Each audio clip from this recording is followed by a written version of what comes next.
दीपांकर भट्टाचार्य ने भाजपा का पोल खोलकर लोगों से सतर्क रहने का किया अपील। भाकपा माले लिबरेशंस ने शहर के फजलगंज स्थित न्यू स्टेडियम में महागठबंधन से विधायक भागकर भाजपा में शामिल हो गए हैं, उन विधायकों के खिलाफ नागरिक सम्मेलन बुलाई गई। इस सम्मेलन में मुख्य वक्ता भाकपा माले के राष्ट्रीय महासचिव दीपांकर भट्टाचार्य थे। इस मौके पर उन्होंने कहा कि भाजपा इस समय जहां चुनाव नहीं जीत पा रही है, वहां के विधायक को अपने सरकारी तंत्र और रुपए के माध्यम से खरीद फरोख्त कर ले रही है। उन्होंने कहा कि जो विधायक अपने मतदाताओं को धोखा देकर बिकने का कार्य कर रहे हैं, उनको जनता जवाब दे। उन्होंने अगियाओं के विधायक मनोज मंजिल का नाम लेते हुए कहा कि उनको एक दिन में ही विधानसभा के सदस्यता रद्द करते हुए जेल भेज दिया गया, परंतु दल बदल कानून के तहत महागठबंधन के विधायक जो भाजपा में चले गए हैं, उनकी सदस्यता अभी तक रद्द नहीं किया गया। इस अवसर पर सभा का संचालन काराकाट विधायक अरुण कुमार सिंह ने किया। आज के इस कार्यक्रम में अखिल भारतीय किसान महासभा के महासचिव राजा राम सिंह ने सभा को संबोधित किया। उसके अतिरिक्त फुलवारी के विधायक गोपाल रविदास, नोखा विधायक व पूर्व मंत्री अनीता चौधरी के साथ ही भाकपा माले लिबरेशन सहित महागठबंधन के बहुत सारे नेता उपस्थित थे, जिसमें खासकर कांग्रेस जिला अध्यक्ष कन्हैया सिंह, कैमूर के भाकपा माले जिला सचिव विजय यादव, माले जिला सचिव नंद किशोर, सत्तार अंसारी, रूपेश श्रीवास्तव आदि के अलावा अन्य लोगों का नाम शामिल है। ब्यूरो रिपोर्ट, बिहार दर्शन। आए थे, हम लोग बाहर से समर्थन दे रहे थे। राष्ट्रीय जनता दल, कांग्रेस और जनता दल यू तीनों की सरकार चल रही थी, तो कुछ अच्छे काम होने लगे थे। एक जाति आधारित गणना हुई, पता चला कि जाति की कितनी आबादी है। अब जब आबादी के बारे में जानकारी मिली तो आरक्षण का भी विस्तार हुआ, सामाजिक आर्थिक सर्वेक्षण हुआ। जब सर्वेक्षण हुआ तो पता चला कि बिहार में 2005 के नवंबर से नीतीश जी मुख्यमंत्री है, हर रोज विकास की बात होती है। जब से मोदी जी आ गए हैं तब तो डबल बात होने लगी है, डबल इंजन की सरकार है। लेकिन तमाम विकास की बातों के बावजूद बिहार हिंदुस्तान का सबसे गरीब प्रदेश है। ये सर्वेक्षण से पता चला कि बिहार में 60% से ज्यादा लोग, यानी हर 3 परिवार में 2 परिवार महीने में 10,000 से कम आमदनी पर जीता है। और ये जो नीतीश जी का प्रचार है चारों तरफ, रोजगार मतलब नीतीश कुमार। हम कहेंगे नीतीश जी, अगर ईमानदारी है, थोड़ी सी ईमानदारी बची है तो चारों तरफ लिखवा दीजिए गरीबी मतलब नीतीश कुमार। पूरे बिहार के अंदर ये गरीबी के लिए आप जिम्मेदार है, आपके इलाके में गरीबी बनती है, आर्थिक पिछड़ापन मतलब नीतीश कुमार, बेरोजगारी मतलब नीतीश कुमार। इस बात को कबूल कीजिए, कबूल करने का समय आया और इसीलिए हम लोगों ने एजेंडा बदला था कि गरीबी को मिटाना है। सरकार ने कहा कि चलो ठीक है, जो करीब 1 करोड़ परिवार है, 6,000 से भी कम कमाते हैं, उनको हम 2 लाख देंगे, एक पुष्ट आर्थिक मदद करेंगे। आज पता चल रहा है कि वो 2 लाख पाने के लिए आपको जो आय का प्रमाण पत्र चाहिए, अब उस प्रमाण पत्र देने में आनाकानी की जा रही है। ना मिलेगा प्रमाण पत्र, ना मिलेगा आपको आर्थिक सहायता, लोग के चले गए। उस समय बात हुई थी कि बिहार में पक्की नौकरी मिले, नौकरी बिहार के लिए एजेंडा बना और बिहार के लिए एजेंडा बना तो पूरे देश के लिए एजेंडा बनना रहता। पूरे देश के नौजवान ये कह रहे थे कि हमारा हक है, हमारा हक है इस देश के अंदर पढ़ने लिखने का हक है, और पढ़ने लिखने के बाद डिग्री मिले तो डिग्री के बाद नौकरी पाने का, पक्की नौकरी पाने का, सम्मानजनक रोजगार पाने का, सुरक्षित रोजगार पाने का, सम्मानजनक जीने लायक और जिनके वोट के साथ ये शुरुआत हुआ है, उन मतदाताओं का मैं समझता हूं कि न सिर्फ अधिकार है बल्कि फर्ज बनता है कि अपने मत के सम्मान के लिए, अपने लोकतांत्रिक वजूद के लिए और इस राजनीतिक भ्रष्टाचार को दंडित करने के लिए हम लोग बंद हो जाए और इन तमाम विधायकों को दंडित करें। ये कैसे पता आपको? वोट लेके जनता से, वोट लेके बीजेपी के खिलाफ और वोट लेने के बाद चले जाएंगे भारतीय जनता पार्टी, वहीं पर जाकर बीत जाएंगे, वहीं पर जाकर फंस जाएंगे। अब आप ये कह रहे थे कि बिहार में एक तरफ विधायकों को तोड़ा जा रहा है, खरीदा जा रहा है, और जिन विधायकों को तोड़ना संभव नहीं है, खरीदना संभव नहीं है, उनको प्रताड़ित किया जा रहा है। ये एक ही सिक्के के दो पहलू हैं। जो मोहनिया में हुआ, जो चिनारी में हुआ, जो भभुआ में हुआ और जो भोजपुर में अगिया में हुआ, वो एक ही सिक्के के दो पहलू हैं।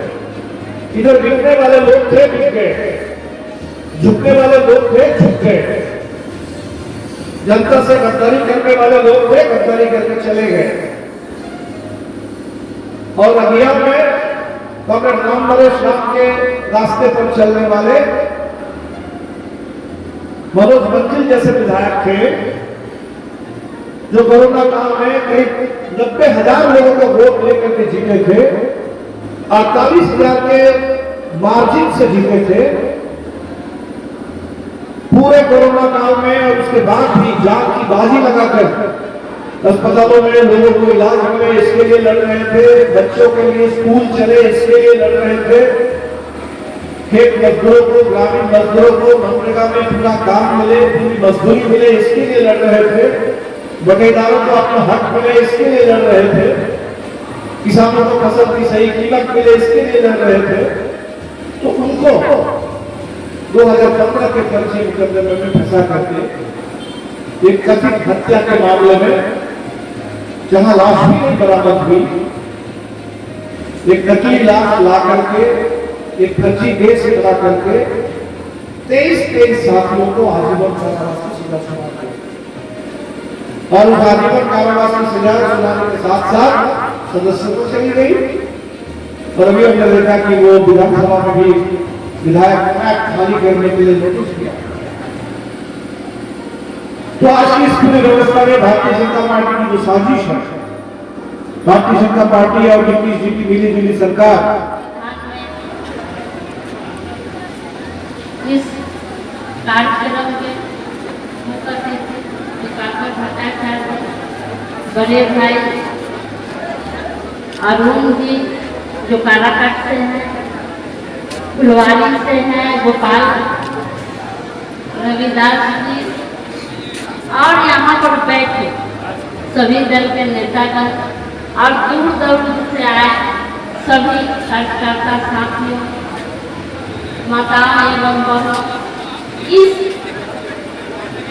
सभा में मैं आप लोग को हार्दिक अभिनंदन करती हूँ, स्वागत करती हूँ। जिस तरह आज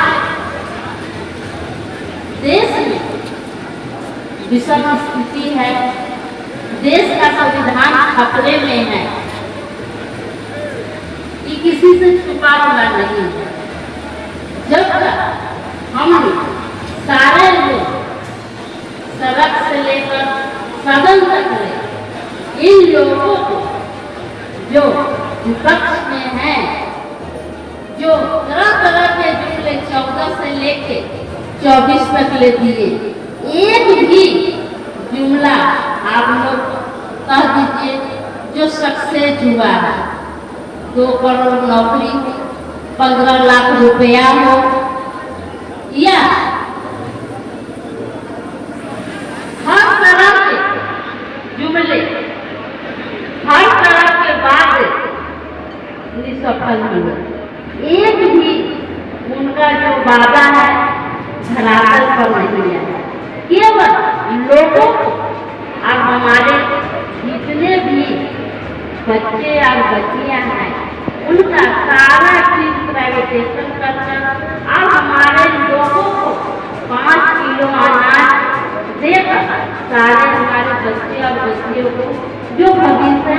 खत्म कर दिया। धीरे धीरे सारा चीज प्राइवेटाइजेशन हो गया। एक रेलवे में था वो भी हो गया, एक आर्मी पुलिस में था वो भी धीरे धीरे सारे प्राइवेटाइजेशन हो गए, जिससे हमारे बच्चे आज पढ़ लिख कर मजबूर है। आज मोदी जी कहते हैं पकौड़ा खाना, वो बच्चे पढ़े हैं, आज हमारे बच्चे पढ़ लिख कर मजबूर है पकौड़ा छानने पर।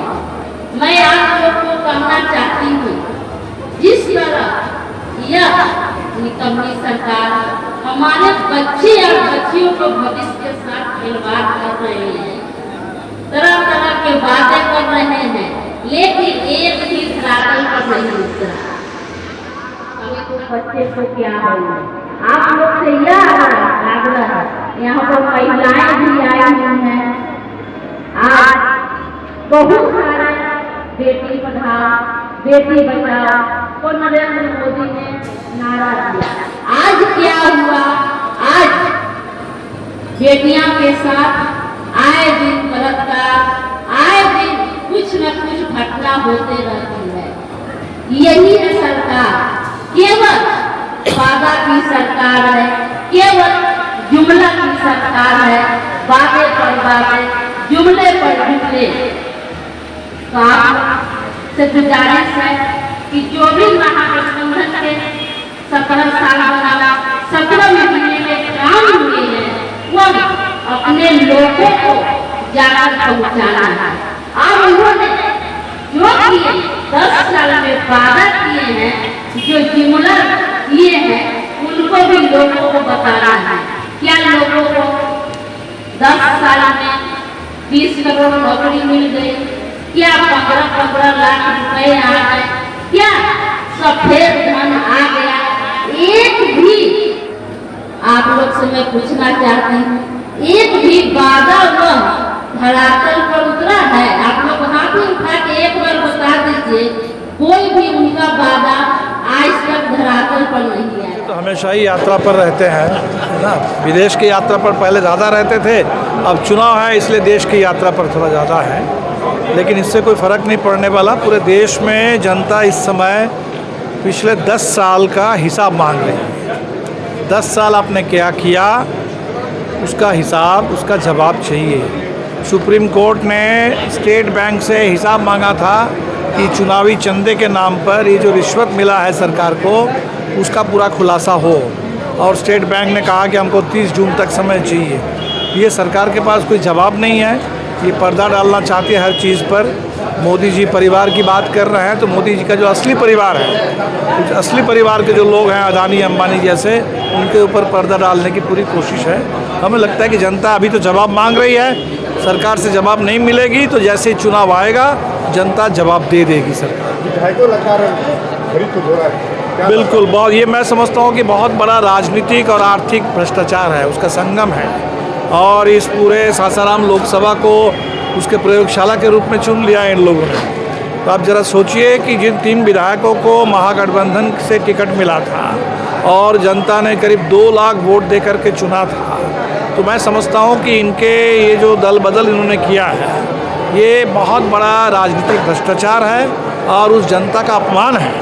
2 लाख मतदाताओं का ये अपमान है, और इसीलिए हम लोगों ने आज नागरिक सम्मेलन किया कि विधानसभा में तो अध्यक्ष से कहा गया कार्रवाई करने के लिए, अध्यक्ष कब करेंगे नहीं करेंगे वो तो समय बताएगा, लेकिन जनता का, मतदाताओं का पूरा हक है कि इस राजनीतिक आर्थिक भ्रष्टाचार के खिलाफ। और ये जो भाजपा की साजिश है कि जहां आप चुनाव जीत नहीं सकते वहाँ आप खरीद कर सत्ता कब्जा कर लेंगे, तो चंडीगढ़ मॉडल है, वही चंडीगढ़ मॉडल का ये एक दूसरा रूप यहाँ है। और इसी का मैं कहूँगा कि एक सिक्के का दूसरा पहलू जो अगियाओं में कॉमरेड मनोज मंजिल के साथ हुआ, जिस विधायक को आप खरीद नहीं सकते, जिसको झुका नहीं सकते, उनको प्रताड़ित करने के लिए झूठे मुकदमे में फंसा करके उनकी सदस्यता छीन लो।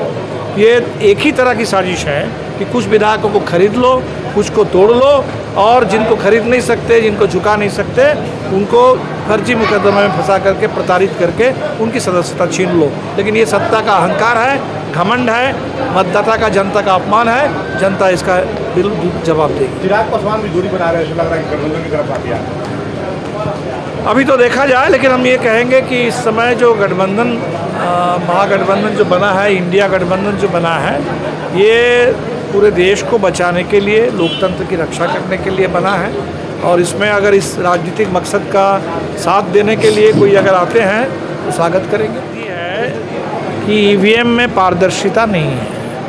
हम जो वोट दे रहे हैं, जनता को ये भरोसा होना चाहिए, हमने जिनको वोट दिया वोट उन्हीं को मिला, किसी और को नहीं मिल गया। तो जब से ये वीवीपैट लाया गया, और वीवीपैट का मतलब है voter verifiable paper audit trail, यानी वोटर उसको वेरीफाई करेगा, वोटर के हाथ में पर्ची आएगा, उस पर्ची को देख करके वोटर वेरीफाई करेगा हाँ ये सही है, और तब वो जो डाला जाएगा डब्बे में, हम लोगों ने कहा 100% इसी को बैलेट मान करके इसकी गिनती करो। ईवीएम के माध्यम से वोट गिरा, लेकिन जैसे वो प्रिंट आउट मिलता है किसी खरीदने के बाद, तो उसी तरह का प्रिंट आउट मिलना चाहिए। तो आप देख लीजिए, सुप्रीम कोर्ट के पास मामला है।